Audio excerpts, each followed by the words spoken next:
Hello, Peter checking in again. This is day 23 of our meditation series, and today we've got on the agenda, by creating a proper place to meditate, will this make it better?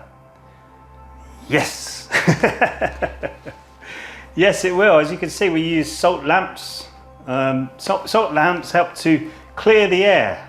It helps to take the negative things off the negative particles off the air molecules, and that's why we use the salt lamps, because we use them in most of the rooms in the house actually.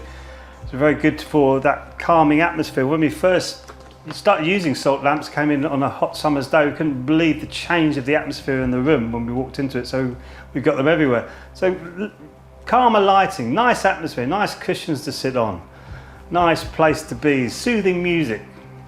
Put some candles on, some night lights, it's all lovely. And you really feel like you're in a place, a special place, which is what meditation is, because you are a special place inside. So never forget that. So if you want to try deeper meditations, you can try the 5 meditation webinar that I've created. You just click the link below. If you want to try a Qigong class to connect your mind, body and breath together, you can hit the subscription button and the notification bell, and you'll get notified each time I put a Qigong class up, which is usually about twice a week. So give that a go, give the webinar a go, let me know how you get on, and I'll see you in the next video.